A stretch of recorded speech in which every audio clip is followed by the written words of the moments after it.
Gmaigad Liaskan Corliagus, Doughty go ní smós Chile ar fod an static strahad agus iad a geri icus billi lectrahas agus gas agus a gnam cearnat and realtas a caile shaw mar shillinship goal in gear came costas of maralta heart canahin agus the big jewel to Pakashte costas maralta her foil in mudget in me yerifover agus the big olwu hon ne fuishihe fonihe a vi in shin canahin a once the rini agus yet ig brek more ahugus the shin scannula are. Taoiseach workers and families are being hammered by rip-off electricity and gas prices. Households here are hit with some of the highest energy costs in Europe, forking out far and above what people in other countries are paying. Figures published this morning by the Commission for the Regulation of Utilities lay bare the hard realities that folks face. The number of households in arrears on their electricity and gas bills have jumped by 70,000 households in the last year. That means that there are now over 300,000 households behind on their electricity bills and over 175,000 households behind on their gas bills. And just let that sink in for a moment, Taoiseach, because today as the Dáil breaks up for the summer, hundreds of thousands of working families can't meet their bills for heating and lighting their home. That is disgraceful. Is it any wonder when we've seen their bills shoot up by hundreds of euros over the last number of years? And families simply can't absorb this type of shock to their finances, and now your plan is to cancel the energy credits that they so desperately need and relied on. You dig in and you continue to refuse to agree for a cost of living package in October's budget. And of course there's those on fixed incomes who are at greater risk of poverty and they need greater support. But this ever worsening cost of living crisis is widening and has widened significantly. More and more families, more and more working people are struggling to get by, and even families with two incomes coming into the house find it harder than ever to keep up with the bills. These out of control prices, Taoiseach, that people are forced to pay right across the board is pushing households to the brink. So forget keeping your head above water. For many families out there, they're now wondering how they stop sinking even further. And it's not lost on these families that as they are hammered by rip-off prices in electricity and gas, these same energy companies are recording bumper profits. The ESB recorded operating profits of over $1 billion in 2023. And similar figures very close to that again last year. SSE Electricity made hundreds of millions of profits in both of the last 2 years, and they're laughing all the way to the bank while working households are taken for a ride. And these are the people, Taoiseach, that you claim to understand. You told the Sunday Independent at the weekend that you understand what working families are going through, that you get it. Well, if you genuinely got it, then you'd understand that runaway electricity and gas bills are putting a massive pressure on households. If you genuinely got it, you would do something about that. You would understand that the pressure is going to crank up even more in the autumn and the winter when families are putting on the heat and lights earlier and leaving them on for longer. So unplugging energy credits, what your plan is, from the budget will push more and more working families to the brink, Taoiseach. How many more households have to go into arrears before you see that there is a need to act? 300,000 households not able to pay their electricity and 175,000 not able to pay their gas bills. Do you really get it? Because government just can't swan off for the summer break, leaving people in the lurch with stress and uncertainty. So I say to you that you need to introduce a cost of living package. You need to continue with energy credits, and you need to tell workers and families that you won't cancel the help they rely on to help them pay these massive energy bills this autumn. Well, thanks very much, Liskin Cora, and thanks to the Deputy for raising this issue. And firstly, let's very clearly acknowledge there is a real problem in this country when it comes to energy prices, and the facts are clear in relation to that, and that's why our programme for government very clearly called this out, acknowledging the pressure which increased energy costs place on households and indeed on businesses, and seeking ways to lower those prices, whilst also accelerating the pace of renewable development. And that's why we've established a new National Energy Affordability Task Force to look at the structural reforms which we can undertake in this country to reduce the cost of energy and to reduce the cost of electricity. And it's expected to come back with an interim plan to look at issues around energy efficiency upgrade, the social protection supports we have in place, the CRU customer protection measures, and indeed further efforts that we can provide to incentivise tariff switching and the savings that we can make for households and for consumers in relation to that. But I also want to say this, and I want people at home to know this: we are taking measures in the here and now to assist people with the cost of living, and indeed we're taking measures in the here and now to specifically assist people in relation to energy. And let's Concordia share some of them. The measures are being taken right now. So, for example, in the last week or so, we've had over 221,000 children receive the back-to-school clothing and footwear allowance. That's helping many of the households that you've referenced. From September, every child who goes back to primary school, and indeed who goes to secondary school, will receive free school books. That's helping households with the cost of living. Every primary school child getting a free hot school meal, reducing school transport fees, rolling out free GP care. These general measures all have an impact in terms of assisting households in the here and now with the cost of living. Specifically on energy, we took a decision on this government coming to office rapidly to extend the 9% VAT rate on gas and electricity, a real practical measure to help people with the gas bill and with the electricity bill. We've put in place a 40% reduction in the renewable electricity PSO levy. That's been announced. It will also save people money on their electricity bills as well. We've significantly expanded the fuel allowance so that thousands more people, particularly older people, will qualify, and they don't need to wait for any budget. That happens from September. From September, you'll see more people receiving the fuel allowance than ever before. And compare that to the controversy we've seen in our nearest neighbours, where they're talking about cutting fuel allowance payments. We're expanding them. More people than ever before qualifying from September. And in relation to people who get into real difficulty, we have a social welfare system that also has exceptional needs payments. And I want people to know that. That's available for people who do experience a particularly difficult bill as well. I know you'll know that through all your offices. These are just a number of the measures that we're taking, in addition to reducing childcare costs, in addition to increasing student grants from September, in addition to increasing public sector pay, which will again increase on the 1st of August. So please don't paint a picture that nothing is happening to help people in the here and now. But Deputy Doherty, there is an air of unreality about your contribution today, and indeed many of the contributions, being honest, that we've had during this Leaders' Question slot over the last number of weeks. Because, being very honest with the people of Ireland, you'd have to go back a long time to find a summer recess. He probably doesn't need your help. You'd probably have to go back a very long time to find a summer recess in which we have seen a moment of greater economic uncertainty. And yet you don't want to talk about trade, you don't want to talk about tariffs, you don't want to talk about the 48,000 people who work in pharma in this country, you don't want to talk about the global uncertainty. You've never seen something you don't want to spend more money on.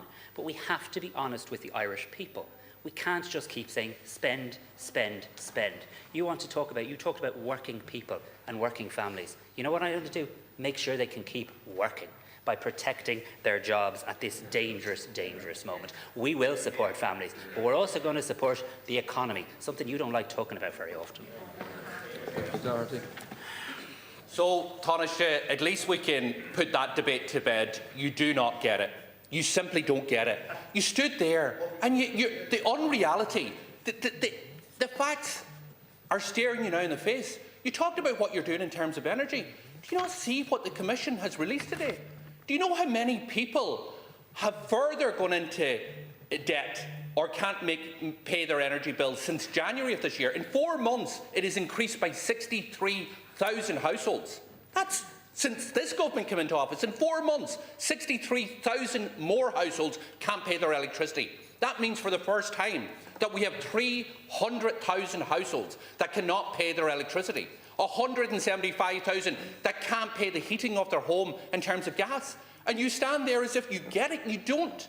What needs to happen is there needs to be a cost of living package in this year's budget. You need to bring forward energy credits. What you have said here, and what the signal that you've sent to those families who, under your government and under the previous government, can't pay their bills, is you're on your own. Energy credits have to be delivered in this year's budget. Otherwise, that is the signal and that is the message that you're sending them. There needs to be a cost of living package. And yes, Yes, we understand there's instability, but there also was instability in the last number of years as well. We have a surplus at this point in time, and you're more happy to provide €186,000 to landlords in a tax credit than actually support people to heat their homes and keep the lights on. I say you have got all the wrong priorities. You should come forward and bring forward a cost of living package, because what is happening under your watch is nothing but scandalous. I'll get that in a few extra seconds too, but if you genuinely believe that the economic challenge facing our country this summer is the equivalent to moments of economic challenge over the last couple of summers, I really worry for your level of economic literacy. If you genuinely think that this situation in relation to tariffs, trade, pharma, global uncertainty is the same as it was last summer, come on, you're better than that. You're better than that. You did. The record, you did. Now, let me. You spend a lot of your political career standing up here saying, you don't get it over here, you don't understand, you're out of touch. You know what I know? I know who owns SuperValue. And it's not an American multinational. I know who owns SuperValue. They sponsor the GAA, they sponsor the tidy towns, they're in towns and villages across the country, they're a proud Irish company, and you thought they were owned by an American multinational, and yet you want Pascal Donoghue's job. You want Pascal Donoghue's job, and you don't even know who owns SuperValue or can't even use Google. Give me a break. And their profits are up 39%. Give me a break, Pearse. Give me a break. Give us a break.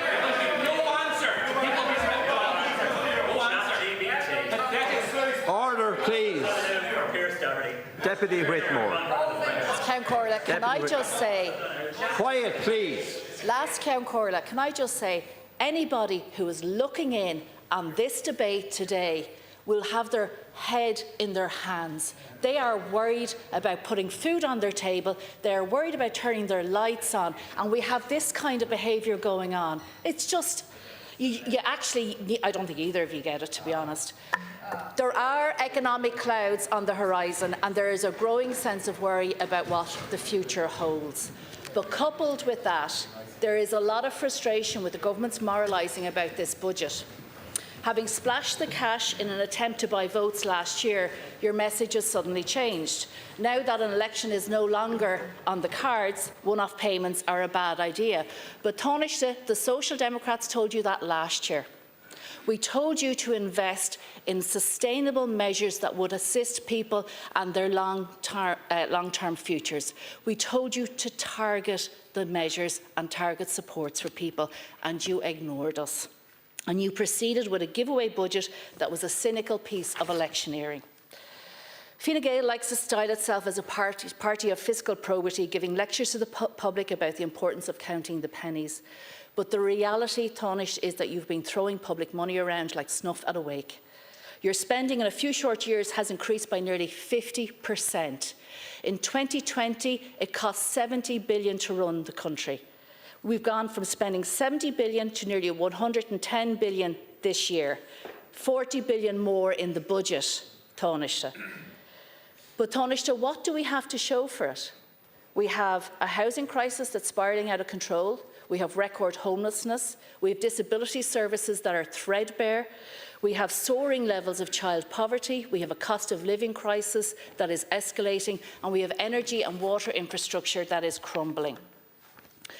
Taoiseach, the reality is, this government, you're epic wasters. You've wasted time, you have wasted opportunity, and you have wasted a generational opportunity to invest in a better future, and you've wasted our money. And that is why people feel so let down. They feel disillusioned. They listen to you pat yourself on the back for your prudent financial management while they struggle with the very basics. They struggle to keep a roof over their head, to keep their electricity on and food on their table. And the public services that they need just aren't there for them. So please spare us your lectures about careful budgetary planning. The reality is this government has been reckless and feckless. You talk about the importance of infrastructure as if it has suddenly dawned on you.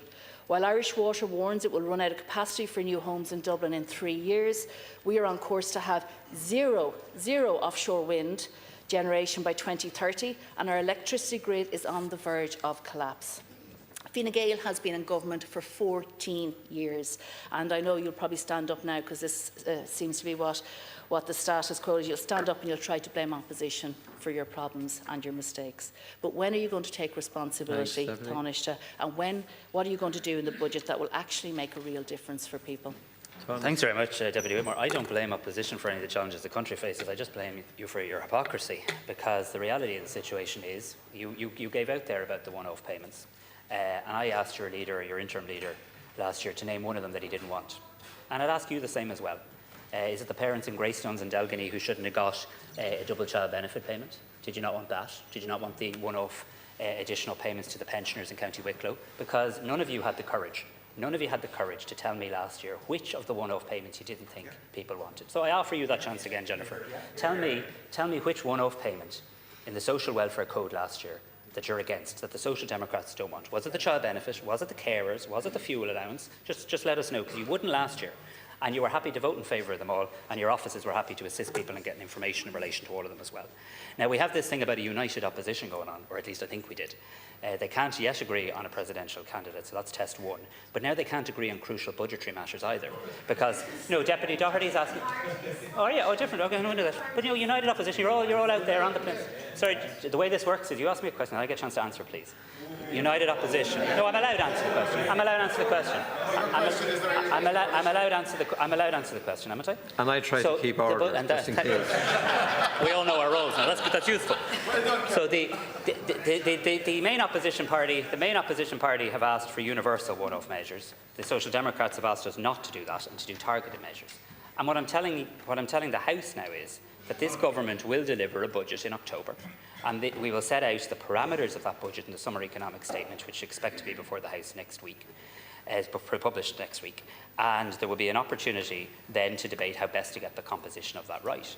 We will have an opportunity, and I agree with Deputy Whitmore on this. We do need to invest in key areas of infrastructure.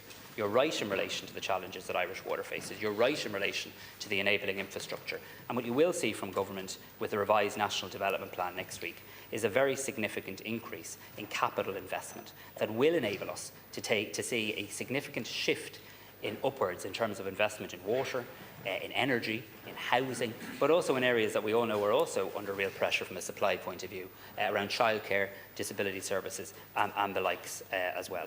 It's not about giving anybody a lecture in terms of fiscal prudence. It's about saying, thank God we're approaching this moment of economic instability with full employment. Thank God we're approaching it with surpluses and with effectively rainy day funds. And we've stood up in this House, and in fairness, not from you, but we've stood up in this House many, many times where people criticised my party and the government for setting money aside for economic rainy days. I say that's looking like a better decision by the day. So yes, I agree we need to make targeted investments in infrastructure, absolutely. I believe the one-off measures served an important purpose at a time of extraordinarily high inflation. But we made it very clear to the people in the election that if returned to government, we were getting back to one annual budget each and every year, and there will be space and capacity in that budget, Lasky and Corla, to make progress on many of the issues that Deputy Whitmore and others would like to see progress on too. Deputy Whitmore. Thank you, Taoiseach. So in response to your question, Social Democrats would absolutely not have spent over 100 million on energy credits for holiday homes. Yep. And we repeatedly said that, over 100 million on energy credits for holiday homes. So I don't know how anyone could try to justify that payment. And when you talk about Wicklow, I tell you what people and families in Wicklow want. They want the same as families all over the country. They want to know that their children, when they grow up, will have a home that they can afford. They want to know that if they have elderly parents and those parents need hospital care, that there will be a bed available for them. They want to know that if their children have disabilities, that there will be services and supports provided to them. They want to know that the government and the state and public services are sufficient and will meet their needs. And the reality is, Taoiseach, that does not happen. Ireland is a wealthy country, and yet there are so many pieces of our infrastructure and public service that just do not work. And the question for you is, where has all that money gone? Where have you invested it? Over the last 14 years, we have never had as much money come into this country, and we have very little to show for it. I'm really not. I really don't agree with that analysis at all, being very honest. Absolutely, we've seen a very significant increase in public spending, and that has provided record numbers of new school places, record numbers of special schools, record numbers of people working in our public service. No, it's provided record numbers of investment in the public services and the things you actually have talked about. If you're looking around, allow the Tánaiste to answer, please. Sorry. There's this constant attempt. We had it the first time I tried to answer the question. We're having it the second time. I'm just trying to answer the question. I have a minute available. We are investing in public services, and we have put that money to good use, and it's seen in communities right across the length and breadth of our country. And I've stood beside you at many a ribbon cutting in County Wicklow where that money has gone, and in constituencies right across the country. You've seen the benefit. New schools, Garda stations, new healthcare facilities, primary care services, expanded public transport. We've invested lots of money, but we have more to do. And yes, absolutely, housing getting to 300,000 more homes, investing in our health, particularly our health infrastructure around our elective hospitals, access to therapy services. The decision my ministerial colleague has taken, Helen McEntee, to set up a new national education therapy service will be transformational. And the National Development Plan next week, Lascian Corla, will show the people of Ireland the measures we intend to take to keep our country safe, to invest in our competitiveness and to invest in that key infrastructure. Deputy Roderic O'Gorman. Tánaiste, last Thursday, Deputy Ahern raised the issue of climate with you, and in response you said the climate emergency has not gone away, far from it. We need to look at how we can accelerate the pace of change that needs to take place. I agree with you, Tánaiste, but one thing that we shouldn't be doing is appointing a climate denier to lead out on the new EU 2040 climate targets. But that's exactly what Fine Gael MEPs voted to do last Wednesday. Last week, the European Parliament were considering the process for the EU setting its 2040 climate targets. The Patriots for Europe group, the group of Viktor Orban, the group of Marine Le Pen, they managed to get appointed as the chief negotiator for this policy. So the Patriots for Europe group, they proudly declare on their website that they call for abandoning the European Green Deal. So we have climate change deniers setting the 2040 targets. The Greens in the European Parliament led a vote to stop this, but the European People's Party, the party of Fine Gael, your party, Tánaiste, supported allowing climate deniers set the 2040 targets. And what's more, 3 of the 4 Fine Gael MEPs, Regina Doherty, Nina Carberry, Sean Kelly, each voted to allow this happen. Globally, we're at a crucial time in our fight to lower emissions. There are critical negotiations taking place in Belém in Brazil in COP30 in November. We're all very aware that the position of the new US administration. So that's why the leadership that the EU has demonstrated over so many years is so critical. It's why it's so critical who leads out on setting the EU climate targets. That's never been more important. And that's why the vote of the EPP and the vote of your 3 MEPs could not have come at a worse time. So, Tánaiste, a simple question for you.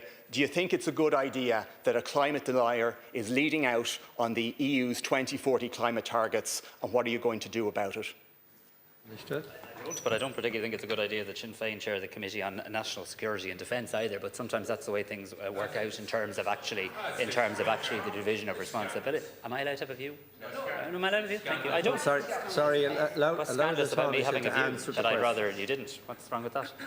But as Deputy O'Gorman will know, I'm allowed to have a political view. Could you?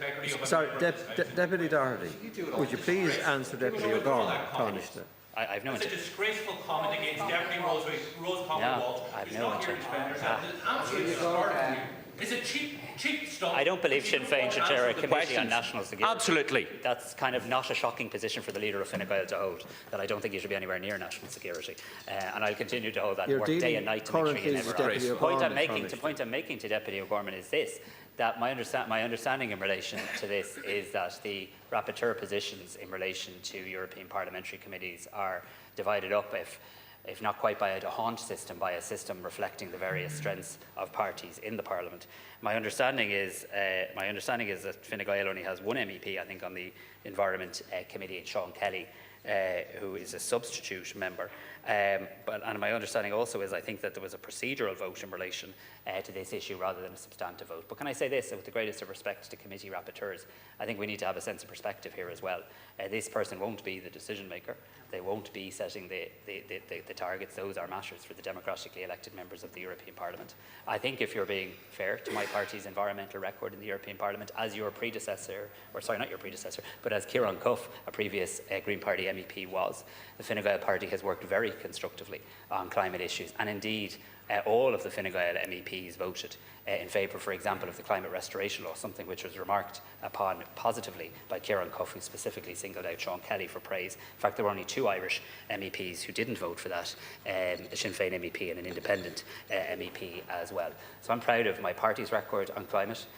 I'm proud of the work that government and Ireland is doing in relation to climate, and we certainly have a lot more work to do in relation to this. And I did outline in the House last week some of the areas where I thought we needed to see a serious acceleration, and how the National Development Plan would be an opportunity to endeavour to accelerate that work as well. I'm certainly happy to look into further details in relation to the procedural matters, but the Fine Gael party is proudly a party that believes in the need for urgent climate action. And I believe anything to do with who the rapporteur of a committee was a procedural matter based on the relative strength of parties and groupings in the Parliament. Gorman. Thanks, Taoiseach. So there was a vote in the European Parliament last week, and Fine Gael MEPs, 3 of them voted to have André Knotek as MEP as the rapporteur on the climate policy. And during his term in the European Parliament, he said, "The policies of climate activists, as you are not leading to save the climate. You're lying to people about that, if it will be ambitious, that there will be no floods and so on. But that's not true. You've no data, you've no science base, you've no impact assessment, you're just lying."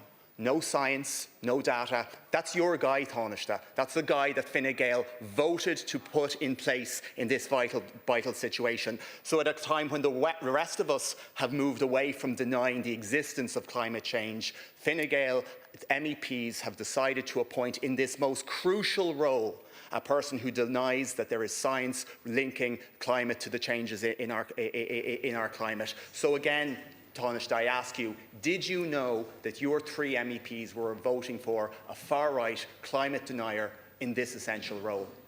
I don't accept your framing at all. And I was endeavouring to engage constructively on this, but you don't wish to by talking about our guy and my guy and stuff. My party's record on climate is very clear. Thanks very much. We worked with you in the last government for the last 5 years. We worked with your predecessor, Minister Eamon Ryan, in relation to these issues as well. We've had people like Richard Bruton lead the way in terms of climate when he was Minister for Climate Action as well, and play a very, very constructive role.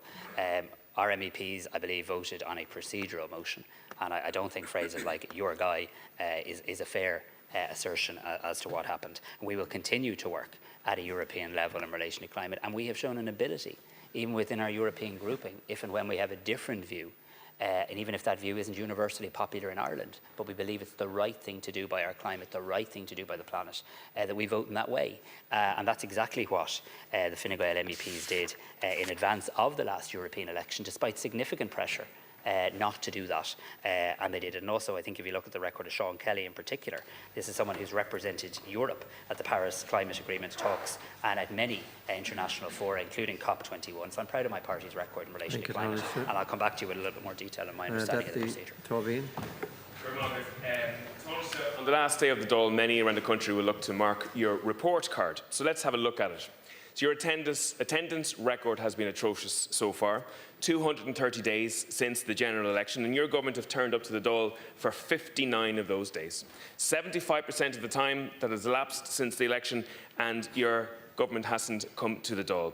You have been a stay-at-home government seeking to dodge the accountability of the National Parliament. Now, you promised that the government would make this country the best country in Europe to be a child, but your government has presided over the implantation of unauthorised springs into children. You've presided over a situation where children who did not need scoliosis and hip surgery received it, and yet 245 children today are on the waiting list for scoliosis operations. You presided over a CHI that has operated under a toxic culture and has misused state funds. 37 children are now missing today from TUSLA, and since 2021, TUSLA have made referrals for 161 children under their care who were suspected of being victims of child sexual exploitation or child trafficking to Gardaí. Since 2014, Taoiseach, 235 children in Tusla in state care or known state care have died. 10 of those were murdered and 51 of those have died as a result of suicide or drug overdoses. And when you entered this chamber here, there were 457 children homeless in this state. Today, there are 5,000 children homeless in this state. You misled the state. Around 40,000 houses being built last year. 10,000 of those homes never materialised. You promised 41,000 homes will be built this year. It's now going to be closer to 32,000 homes, and the ESRI have stated that you're not going to make next year's targets either. Your government have made record-breaking house prices, record-breaking rents, and record-breaking numbers of people who are homeless at the moment. I asked the Minister for Housing, how long does it take to get a planning application through on Commission Planola? He said he didn't know. It's taking, for many cases, more than 16 months, and some applications are there for 2 and 3 years. Uisce Éireann have said that they won't get around to filling all the gaps in water infrastructure that are blocking homes being built until 2050 at the moment, and there's no plan for the Apple tax to be invested so far in relation to this. Your solution to the housing crisis has been to make apartments smaller and darker. Your solution to rents has been to create a situation where rents will be forced up. And your bright idea around the housing czar has been shelved because of embarrassment. Now, there is one thing that you can actually is more affordable and more available at the moment, and that's cocaine. Criminals are doing a better job in creating a functional market for an illegal drug than you are in terms of housing. Rape and sexual assault are increasing in this country. Domestic violence is 4 times higher now than it was when you entered this chamber. The number of Gardaí per capita and morale is on the floor in this country. 53 Garda stations don't have an assigned Garda at the moment. And last year, 1,000 prisoners were released from prison after 24 hours because of the overcrowding that's in prisons at the moment. I got a PQ back today which says last year 707 prisoners were unlawfully away from prison. And at the end of the year, there were still 131 missing prisoners from the prison system. Isn't it the case that the last 7 months that your government has been floundering? Please, Deputy Tóibín. Taoiseach. Yeah, look, before I get into the politics, some of that, I mean, can we just, when we're talking about domestic, sexual and gender-based violence, and such an important topic that it is, can we please obviously be clear that increased reporting is a good thing? And no, sorry, let's just have a little bit of decorum in how we speak in this house. You've spoken for 3 minutes. I'm just looking to reply. Minister Helen McEntee has done more than I believe any minister in the history of our state in terms of domestic, sexual and gender-based violence with the zero tolerance strategy. I'm very proud of the work of this government in relation to this issue, and we've a lot more to do, and what clearly is a societal epidemic as well. But of course, you obviously gave us a report card there, and thank you very much for your perspective. But can I say this? We also have record levels of employment. We have an economy that's running budget surpluses. We've had an ability to create effectively 2 national wealth funds to protect our country from economic shocks. We've been able to take real measures in the here and now, some of which I outlined, to help carers, to help increase the fuel allowance, to help improve the student grants, to help reduce the cost of books and providing free books in our schools. We've been able to increase social welfare payments, particularly for our older citizens, for our pensioners, to help them live and age with dignity. We've taken major steps towards housing reform, including around planning, taking that planner out of the back garden in terms of a number of things that people might want to do, exempting that from planning, bringing forward and passing a new national planning framework so we'll have enough zoned land to build the homes that we need. Next week, you'll see a major capital plan that we've all been working tirelessly on for a number of months now that will see record levels of investment in key infrastructural areas like water, like energy, like housing, but also social infrastructure that's needed in our communities as well. We've established a national education therapy service for the first time in the history of our state to put therapists in our special schools in a coordinated national way. We're undertaking major reforms in terms of how our health service operates, making sure that the rostering for our health service is done in a way that ensures there's the right people there at the right times of the week, right throughout the week, including the weekend. We've made HRT free for women. We've taken clear measures to improve and reform our migration system. We've seen a Section 39 pay agreement to help the workers working with people with a disability. We've established a small business unit. We've extended the basic income scheme for artists. We've set up a cabinet committee on water quality to fight for our farmers and try and protect our nitrates derogation. And we've reformed the way government delivers infrastructure, a key commitment we made in the election, because it does take too long to deliver key pieces of infrastructure. So this government, as you say, 7 months in, with 5 budgets to go, has already undertaken a lot of work, and we will continue to do it while you'll continue to critique us from over there. Deputy Tóibín.